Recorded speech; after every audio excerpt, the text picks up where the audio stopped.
तजुर्बा हाउस में आपको खुशामदीद कहते हैं। इस दुनिया में जो भी आपके आसपास हो रहा है, जितनी भी एक्टिविटीज़ हो रही हैं, वो 3 तरह की हैं: रिपैटिटिव, कंडीशनल और रैंडम।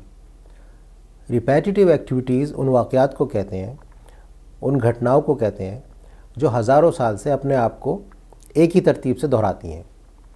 ऊपर वाले ने इंसान को इन एक्टिविटीज़ पर कोई कंट्रोल नहीं दिया, जैसे सुबह, दोपहर और शाम। ये तीनों हर दिन एक दूसरे के पीछे चक्कर लगाते हैं। इसी तरह से रात और दिन हर रोज़ एक ही तरतीब में आते जाते हैं।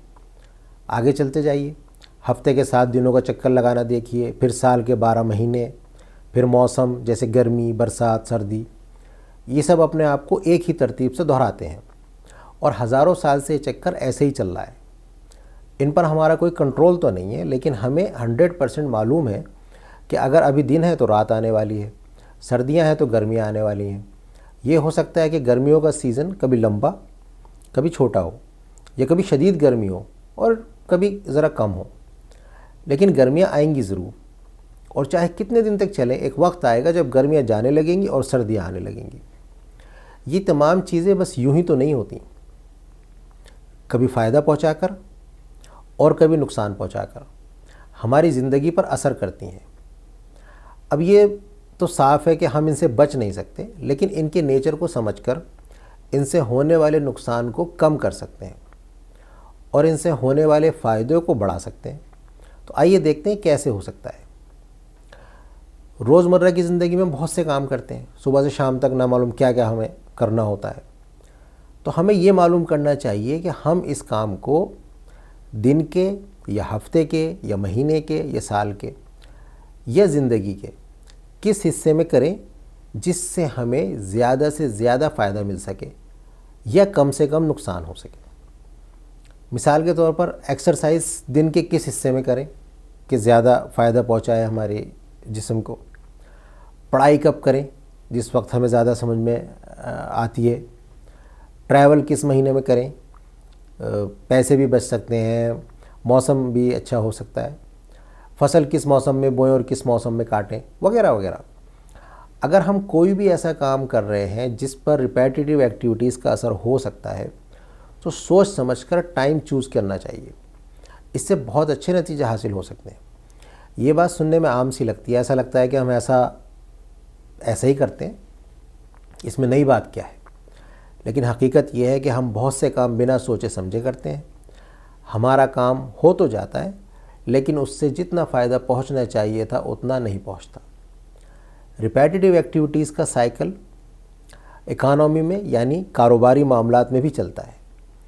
रात और दिन की तरह इसके भी 2 हिस्से होते हैं, रिसेशन एंड रिकवरी। इकोनॉमी जब डाउन होती है तो इसको इकोनॉमिक रिसेशन कहते हैं, जिसे मंदी भी कहते हैं। जब दोबारा अप होने लगती है तो इसको इकोनॉमिक रिकवरी कहते हैं। रिसेशन होता है, रिकवरी होती है, फिर रिसेशन होता है, फिर रिकवरी होती है। इसी तरह से हमारी इकोनॉमी का पहिया चलता रहता है। रिसेशन के टाइम हर चीज़ सस्ती हो जाती है, प्रॉपर्टीज़, शेयर्स, बिजनेसेस, मटीरियल्स, हर चीज़ के रेट डाउन हो जाते हैं। और रिकवरी के टाइम ये सब चीज़ें दोबारा अप होने लगती हैं। जब इकोनॉमी अच्छी होती है, हमारी इनकम भी अच्छी होती है। इनकम अच्छी होते ही हम जो गलती करते हैं वो ये कि हम अपने खर्चे बढ़ा लेते हैं और ये भूल जाते हैं कि ये साइकिल का एक हिस्सा है। अभी ऊपर की तरफ है, लेकिन कभी भी नीचे की तरफ आ सकता है। तो जब हमारी इनकम अच्छी हो तो कुछ बचा कर रखना चाहिए। इससे 2 फ़ायदे होंगे। एक तो रिसेशन के वक्त जब इनकम कम होगी तब भी हम परेशान नहीं होंगे, कर्ज़दार नहीं होंगे। और दूसरे, सस्ते में ऐसी चीज़ें ख़रीद पाएंगे जिनकी वैल्यू आने वाली रिकवरी के टाइम बढ़ सकती है और इससे अच्छा फ़ायदा हो सकता है। शेयर मार्केट हो, रियल इस्टेट हो या बिज़नेस हो, सबकी कामयाबी का एक ही राज है, सस्ता ख़रीदो, महंगा बेचो। लेकिन अगर आप कुछ बचाओगे नहीं तो ख़रीदोगे कैसे? तो जब भी आपकी इनकम अच्छी हो, बुरे वक्त के लिए और अच्छी से अच्छी चीज़ सस्ते से सस्ते में ख़रीदने के लिए कुछ बचा कर रखिए, क्योंकि ये एक रिपीटेटिव एक्टिविटी है, अपने आप को दोहराएगी ज़रूर। तो इसके लिए पूरी तरह से तैयार रहिए। अगर आप बिज़नेस करते हैं तो रिपीटेटिव एक्टिविटीज़ का हर हिस्सा आपके लिए खुशखबरी लेकर आता है, क्योंकि हर हिस्सा हर सीज़न किसी न किसी काम के लिए मुनासिब होता है। तो आप इंतज़ार न कीजिए कि सीज़न आएगा तो सेल होगी, बल्कि जिस सीज़न में जो बिकता है वो बेचिए। सीज़न के हिसाब से जो मुनासिब है वो प्रोडक्ट्स, वो सर्विसेज प्रोवाइड कराइए। कोविड जैसी आफत सालों में आती है। ऐसी आफत रिपीटेटिव एक्टिविटी भी कहलाती है और रैंडम एक्टिविटी भी कहलाती है।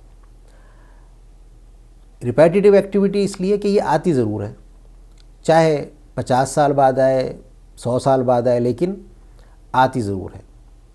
तो इससे हज़ारों लोगों को नुकसान हुआ, लेकिन कुछ लोगों ने ऐसे प्रोडक्ट्स और सर्विसेज बेची जिनकी सख्त ज़रूरत थी उस टाइम पर, और आपने देखा ही होगा कि वो लोग कितना कमा गए।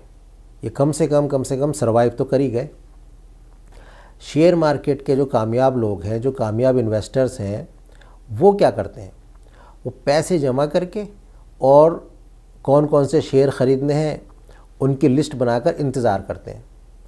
जैसे ही मार्केट डाउन होती है, शेयर मुनासिब रेट्स पर अवेलेबल होते हैं और आसानी से ख़रीदे जा सकते हैं, वो ख़रीद लेते हैं। रियल एस्टेट वाले भी ऐसे ही करते हैं। जैसे ही मार्केट डाउन हुई या कोई मौके का सौदा मिला, ख़रीद लिया और फिर अच्छे फ़ायदे से बेच दिया। मार्केट डाउन होगी, बिल्कुल होगी, क्योंकि रिपीटेटिव एक्टिविटी है, अप होगी और डाउन होगी। कामयाब बिजनेसमैन ऑफ सीज़न में मशीनें ख़रीदते हैं, मटेरियल ख़रीदते हैं, बहुत से एग्रीमेंट करते हैं, जिससे उनकी कॉस्ट काफ़ी कम हो जाती है और प्रॉफिट बढ़ जाता है। और ये सब इसलिए होता है क्योंकि ये लोग अच्छी तरह से जानते हैं कि रिपीटेटिव एक्टिविटीज़ का, सीजन्स का कैसे फ़ायदा उठाया जाता है। ये अपना आप को दोहराती हैं, दोहराएंगी ही। मुझे उम्मीद है कि आप भी ऐसे करते होंगे, लेकिन अगर ऐसा नहीं करते तो ऐसा करना शुरू कीजिए। इससे यकीनन आपकी इनकम बेहतर होगी। बहुत सारी नेक तमन्नाओं के साथ good bye, see you soon.